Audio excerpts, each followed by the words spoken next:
बिस्मिल्लाहिर्रहमानिर्रहीम, अस्सलाम वालेकुम। उम्मीद है आप सब दोस्त खैरियत से होंगे और एक और खूबसूरत सी सुबह को एंजॉय कर रहे हैं।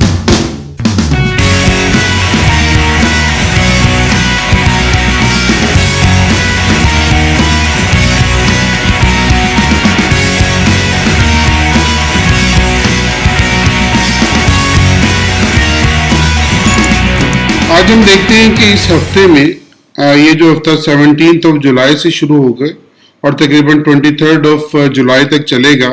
इस हफ्ते में कौन कौन सी न्यूज़ मार्केट पर असरअंदाज होंगी, मार्केट किस तरह मूव कर सकती है और कौन कौन सी ऐसी चीज़ें हैं जो मार्केट को हिलाने का सबब बनेंगी। अगर आप हमें ज्वाइन करना चाहते हैं और आप डे ट्रेड करना चाहते हैं तो आप हमारे साथ आइए। और नीचे एक आईबी का लिंक है, उस लिंक पर क्लिक करके अपना अकाउंट क्रिएट कीजिए और हमारे साथ शरीके सफ़र हो जाएं। इस हफ्ते में सबसे पहले CNY की न्यूज़ है जिसमें GDP है क्वार्टर ऑन क्वार्टर बेसिस पर और इंडस्ट्रियल प्रोडक्शन है। और इसके बाद 5:30 PM पर शार्प PST के मुताबिक बात कर रहा हूँ, 5:30 PM के ऊपर USD की एम्पायर स्टेट मैन्युफैक्चरिंग इंडेक्स है जो मार्केट पर बहुत ज़्यादा असरअंदाज होगी तेज़ी के साथ। उसके फ़ौरन बाद AUD की न्यूज़ है जिसमें मॉनेटरी पॉलिसी है ऑस्ट्रेलियन डॉलर की, ये भी डेफिनेटली मार्केट पर असरअंदाज होने वाली न्यूज़ है। और उसके फ़ौरन बाद अगर आप देखें इसी दिन ट्यूसडे वाले दिन कैनेडियन डॉलर के ऊपर बहुत बड़ा बुरा या अच्छा वक्त आ सकता है क्योंकि इसमें कैनेडियन डॉलर के ऊपर पूरे का पूरा दिन जो सा वो इन्हिसार करेगा। CPI है, CPI year and year basis पर है, ट्रिम CPI है और कॉमन CPI है। सारी की सारी न्यूज़ इसके ऊपर खड़ी हैं। फौरन बाद ट्यूसडे को ही कोर रिटेल सेल्स का डेटा आएगा जो USD का है और जिसके बाद आपके गोल्ड के ऊपर असरअंदाज होने वाला है। फिर रिटेल सेल्स हैं, ये भी आपकी ट्यूसडे की न्यूज़ हैं जिसमें असरअंदाज होंगी। वेडनेसडे को अगर हम देखें तो CPI है NZD की, ये मार्केट पर असरअंदाज होगी और उसके फौरन बाद GBP की CPI है, ये मार्केट पर असरअंदाज होने वाली है। और उसके अलावा 5:30 PM के ऊपर और बिल्डिंग परमिट है लेकिन ये हल्के पैमाने की न्यूज़ है तो वेडनेसडे आपका पुरसकून गुजरेगा। वेडनेसडे को आपकी इतनी कोई खास न्यूज़ नहीं है लेकिन थर्सडे को दोबारा AUD पे फिर बुरा वक्त आने वाला है क्योंकि एम्प्लॉयमेंट चेंज और अनएम्प्लॉयमेंट रेट आएगा। और उसके बाद थर्सडे को ही USD का भी एक बहुत बड़ा डेटा है अनएम्प्लॉयमेंट क्लेम, जिसके बाद मार्केट जोन से वो तेज़ी के साथ मूव कर सकती है। इसलिए थर्सडे को अनएम्प्लॉयमेंट क्लेम के ऊपर नज़र रखनी पड़ेगी कि मार्केट किस साइड पे जाएगी। और फ्राइडे को भी कोई खास न्यूज़ नहीं है तो फ्राइडे जोन सा है वो आपका पुरसकून है। तो यूँ 17 ऑफ जुलाई से लेकर और 21 ऑफ जुलाई तक मार्केट न्यूज़ की बेस पर इस तरह मूव करेगी।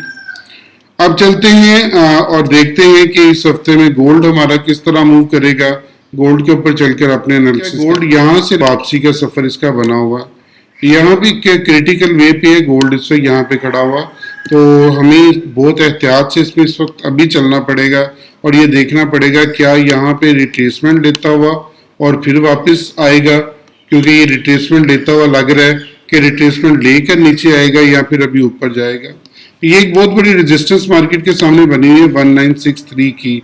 तो 1963 के ऊपर गोल्ड जोन सा वो रुकता आ रहा है क्योंकि ये देखिए 1963 पे यहाँ पे भी गोल्ड रुका था, यहाँ पे भी रुका था, यहाँ पे भी रुका था और फिर यहाँ से वापस आया और यहाँ पे इसकी क्लोजिंग 1963 से नीचे थी, यहाँ पे इसने 1963 से रिजेक्शन ली हुई है। तो 1963 का मेन एरिया है गोल्ड का रिजेक्शन का मंथ ऑन मंथ बेसिस पर।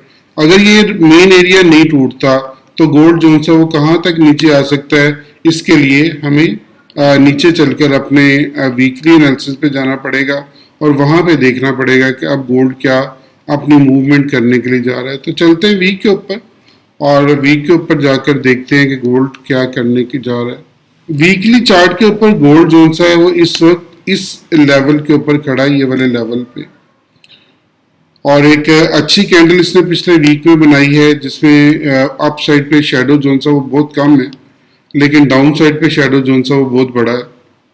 तो इसलिए यहाँ पे बहुत एहतियात से चलना पड़ेगा अभी इस वीक में और देखना पड़ेगा गोल्ड जोन सा वो किस साइड पे जा रहा है। अभी हमारा मेन फोकस जोन सा होगा वो 1963 पे होगा कि हमने 1963 से नीचे सेल की एंट्री लेनी है। जब 1963 से ऊपर जाएगा फिर देखते हैं कि अपना बिहेवियर बनाएगा, लेकिन जब तक गोल्ड आपका 1963 से नीचे है, आपकी जितनी एंट्रीज बनेगी सारी की सारी सेल की एंट्री बनेगी, और उसके बाद आपने कोशिश करना है कि अपना प्रॉफिट जो सा वो डे में लेके निकल जाए।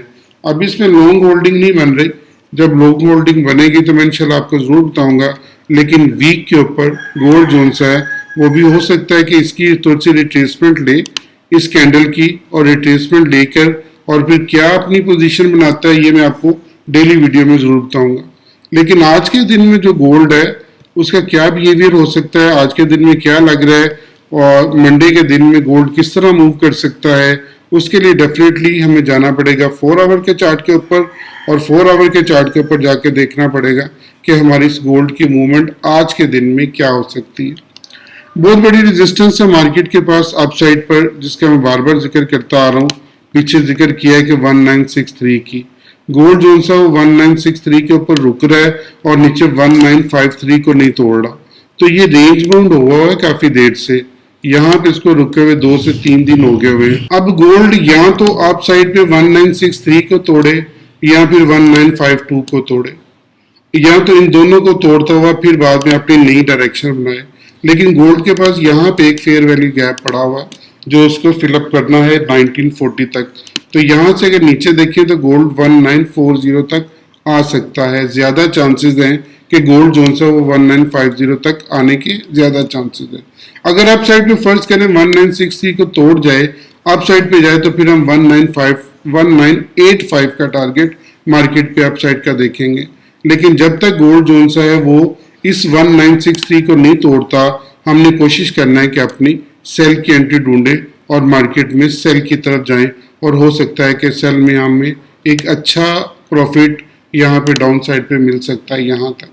इसलिए अभी तक आप इसमें सेल की एंट्री ढूंढेंगे। यहाँ पे गोल्ड रुक रहा है 1953 से नीचे, तो 1954 के ऊपर एक आप स्टॉप लॉस लगा के सेल की एंट्री लें, और अगर इसको तोड़ जाता है तो 1963 के ऊपर जाकर आप सेल की एंट्री लें, और दोबारा गोल्ड जोन से आपको 1940 तक आता हुआ महसूस होता है।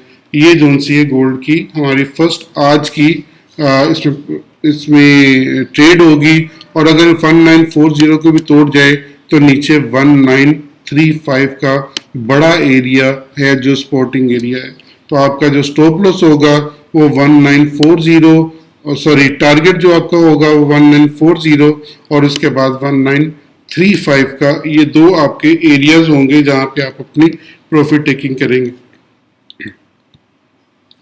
अब चलते हैं यूएस ऑयल की तरफ। यूएस ऑयल का एक नजर देखते हैं कि यूएस ऑयल में हमारा जो उनसे टारगेट्स क्या होने चाहिए। यूएस ऑयल ने बहुत बड़ी मूवमेंट दी थी, आपको याद होगा, मैं आपको बार बार बताता आ रहा हूँ कि यूएस ऑयल जो सा वो एक बहुत बड़ी मूवमेंट देता हुआ जा रहा है। और ये मूवमेंट इसने क्या दी थी कि इसने 77 को टच कर लिया था, और मैंने आपको पहले बताया था जब मार्केट अगर 73.50 को क्रॉस कर गई और इसके ऊपर इसने स्टे कर लिया तो आप 76 को देखेंगे, और मार्केट ने अल्हम्दुलिल्लाह 76 भी दिखाया और 77 भी दिखाया। अब यहाँ पे ये रिजेक्ट हो रहा है, इस एरिया, ये इसका एरिया ऑफ रिजेक्शन बना हुआ। अगर ये इसका एरिया ऑफ रिजेक्शन रहता है 77 का, 77 से ऊपर नहीं जाता, तो यहाँ पे एक न्यू एरिया ऑफ रिजेक्शन बनेगा, जिसके बाद आपका यूएस ऑयल जो सा वो तेजी के साथ नीचे आ सकता है। अब यहाँ पे देखें, अगर गौर करें तो ये मार्केट ने 3 वीक में बहुत अच्छी जो सी है वो अपसाइड की कैंडलें बनाई हैं। लेकिन अब ये जो सा एरिया ऑफ रिजेक्शन है 78.98 के ऊपर मार्केट का एक रिजेक्शन एरिया खड़ा है, और अगर यहाँ से मार्केट नीचे आती है तो 71.45 और नीचे पहले 73.50 तक आ सकती है। लेकिन 77 के करीब मार्केट को एक अच्छी रिजेक्शन की एंट्री मिली थी, जिसके बाद मार्केट में तकरीबन 250 पिप जो उनसे वो एक दिन में दिए हैं डाउन साइड के ऊपर।